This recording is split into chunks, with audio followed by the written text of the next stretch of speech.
back to another old steam-powered machine shop. I'm Dave Richards.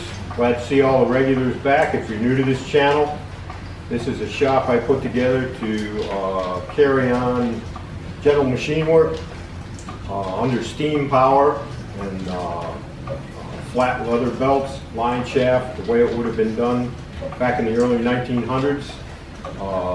The age of the machinery here ranges from 1884 to about 1925, and this week we're going to finish up the machine work on the piston for the Morris engine that we enlarged, and turn up a, or I should say remachine pulley I found to make a governor pulley for the crankshaft of the Morris engine, which was missing in the pile of parts that were laying in the woods for 40 years. Had some real good comments last time, and questions and stories, and I appreciate it. We're going to get right to work.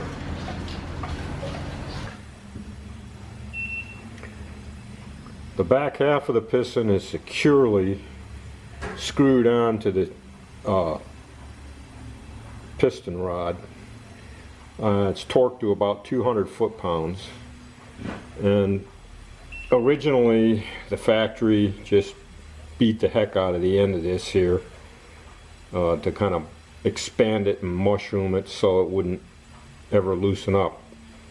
But I've decided to do it a little different. I'm gonna, just to make sure, I'm gonna drill and install one of these tapered pins.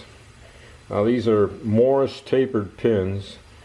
They're the great grandfather of roll pins, and they were used in all types of old machinery to secure collars and shafts and gears and things. So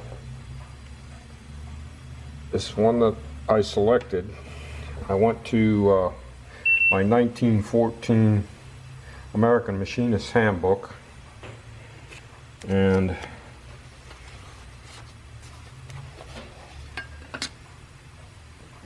here on this page I identified it as a number 3 pin based on their dimensions here. And these tapered pins are all sized by the small end. They have a group of pins with the same small end, but they're different lengths, and then they go up in numbers from like double aught up to like about 10, which are really big pins. And by this dimension, this tells you here what reamer size you use, which would be the number 3, and it also tells you the size drill that you would use to drill the hole to run the tapered reamer into, which is a number 12 number drill. So we got these things collected, and we'll do it.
Okay, so the piston rod assembly is chucked up in the lathe. I didn't set it up between centers because I had second thoughts about that. I was thinking that that long rod with the dog on it is going to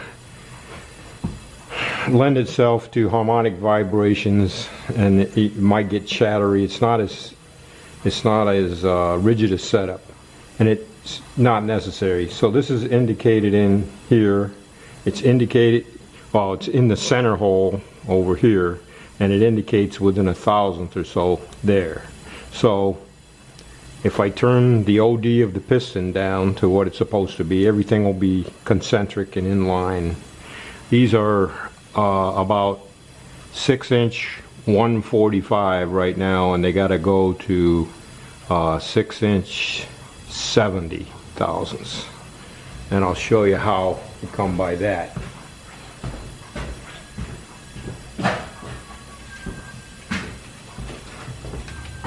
This is the old rule of thumb for piston clearance in all the old books. The piston should be smaller than the bore by this formula: 1/1000th inch per inch bore plus 1,000th. So it's a 6-inch bore, so that's 6 thousandths plus 1 is 7 thousandths. So we want 7 thousandths rattle room in there. The bore is 6-inch 77. So if we minus 7, that means the piston diameter is going to be 6-inch 70. So that's what we're shooting for. And I think the first thing I'm going to do here is turn the OD of the piston to what it's supposed to be before I start cleaning up the sides.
6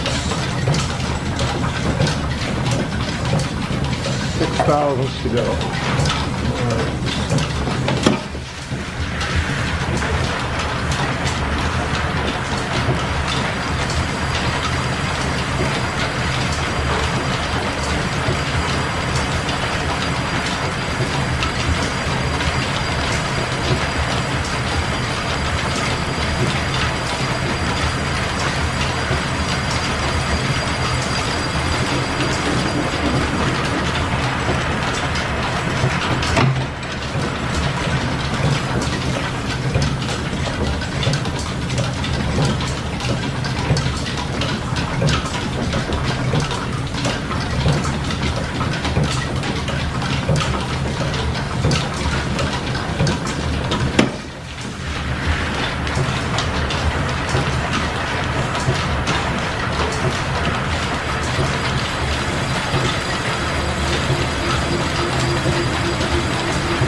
So there the piston is. The ring grooves are trued up and the outside edge is trued up and cut to the right OD to give us 7 thousandths piston clearance.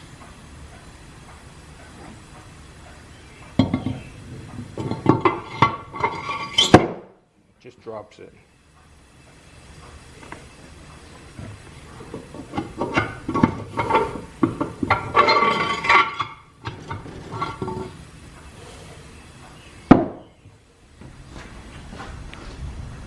I didn't like the way this was working out with the governor belt here on this side with the flywheel. So I'm moving the flywheel over to the other side. These engines were modular. They had left and rights. You could put the flywheel on either side. You could couple 2 engines together. There's a lot of ways you could make up. And I found this pulley, which should make a good governor pulley. In fact, I think it is a governor pulley off of some kind of steam engine. Usually they were quite open in here so that you could reach through here with a wrench and tighten up the eccentric. So this came off of something, I don't know what, but anyway, it's not quite, the bore's not quite big enough, so I'm going to bore it out with this side. And to complicate things, the diameters of the crank are different on each side, so I've got to bush the flywheel to make it work on that side. So the plan right now is to get the governor pulley bored out to 2 inches to fit here. Got it within a couple thousandths according to the old bullet lever indicator here. And you can see by the way it acts that the problem is it's not really round, which is due to warpage over the years or whatever. I haven't got it clamped really super tight in the and the chuck. I got the jaws reversed because it made a nice way to mount it, but I'm not squeezing it really super tight because it's kind of thin here and I don't want to distort it. I'm using my Williams boring tool. Haven't used it in a while, so I figured I'd use it. It's not really rigid, tremendously rigid, but I'm going to be taking light cuts, so that should be fine. This is the correct Williams wrench for that, by the way. I found at a flea market.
A long one.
I decided to cut the keyway in here with the shaper. Shapers are really great for cutting internal keyways. And so I'm going to make a guide center line down through here to line it up in the shaper by. And to do that, I put a center punch mark here to line up where I wanted the keyway in relationship to the set screw, but the set screw hole is not drilled straight anyway, so this sort of split the difference. So in order to get a center line right through the thing, I've got a little punch mark here right at the center of this V, and I'll line this up with the punch mark here.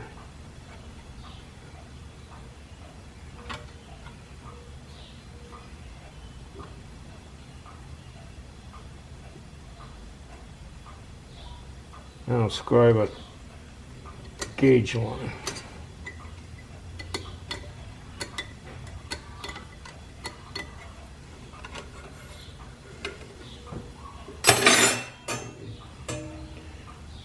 You can't probably see that, but that's pretty plain.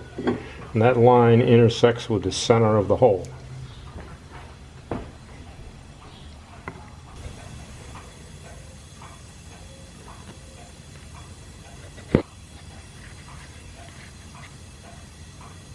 Okay, so now the trick is to get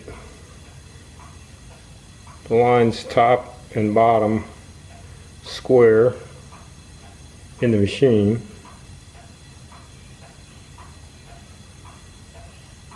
And get it clamped in, and then using this little caliper, I laid out a 1/4 inch each side of the punch mark and scribed it with a square. And you can see how the set screw hole is not really straight with the casting, but I would rather have the slot straight with the casting and not worry about the set screw too much, because it's going to bear on the key just fine even though it's a little off to one side.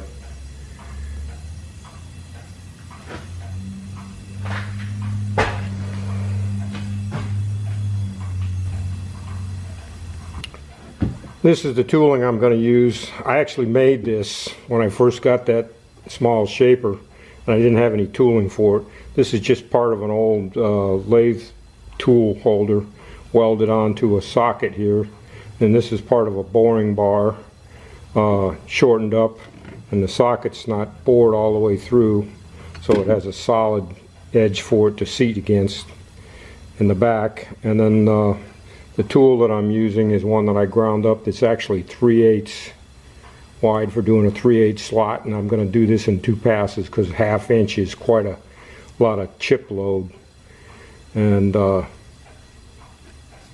that's what I'm going to use. Of course, the next thing is to make sure the tool is square with the bottom. Well, I put this parallel in there, push down on the tool, get it squared up.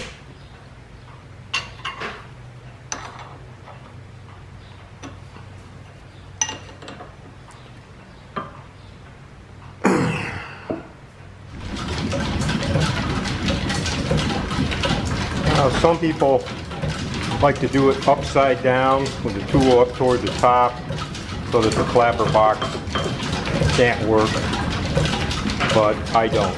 I do it this way.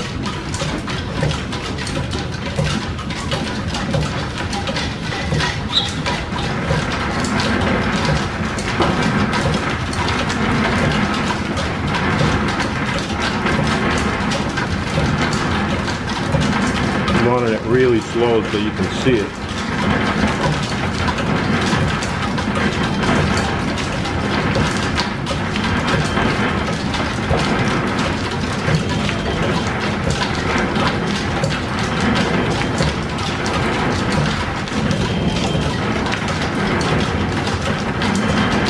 I'm just feeding the down feed about maybe 3 thousandths every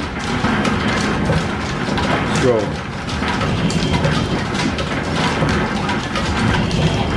And I'm up against the left line.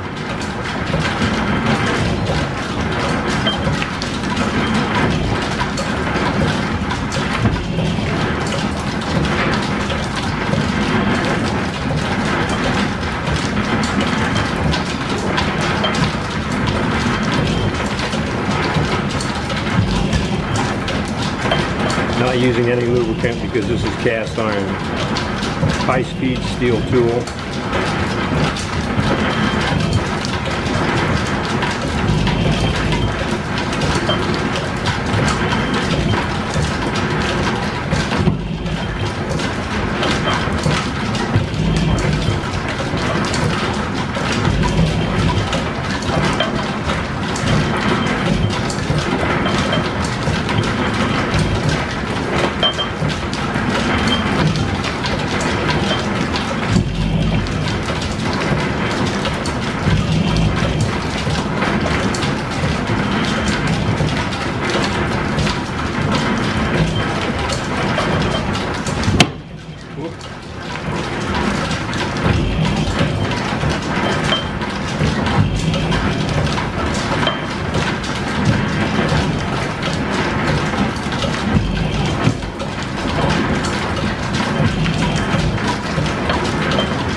I think it would work better if I put a rubber band around this clapper box.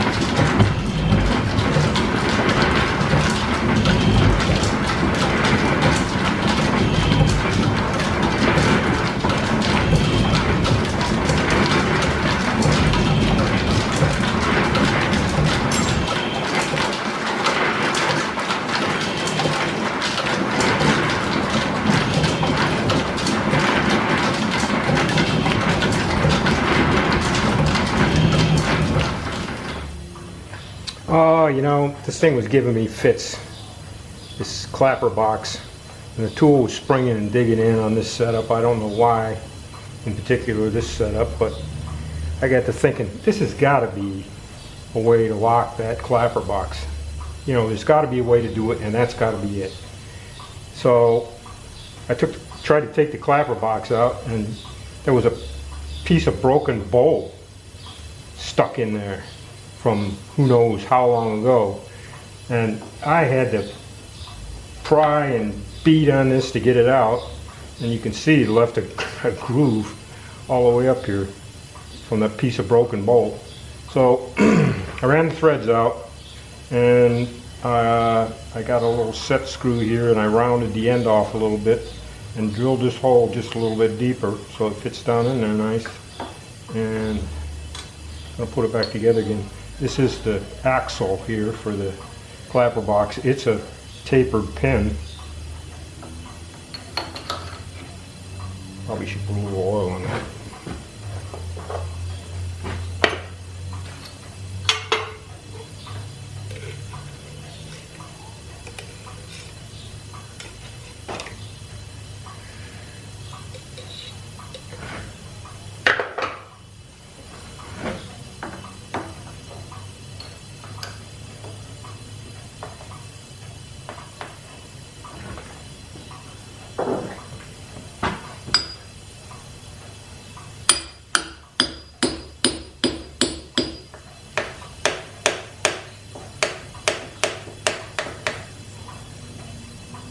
There's a tapered pin on the other side.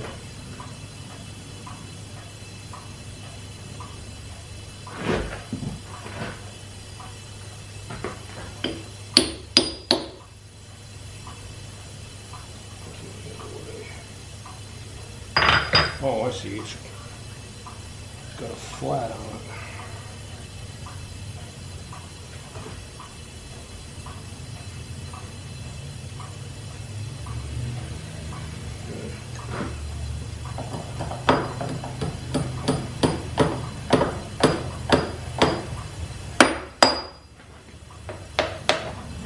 Okay.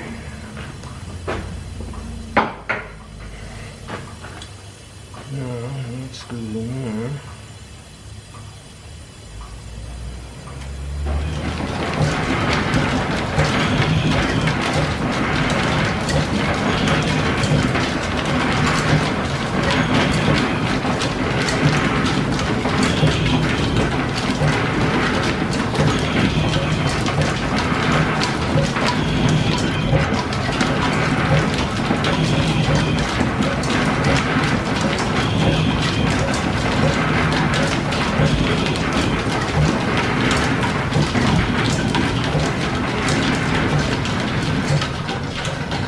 The 1/2 inch square key doesn't quite fit one of the keyways, either in the shaft or the pulley. It's a little shallow. I got to take about 20 thousandths off.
That'll do it.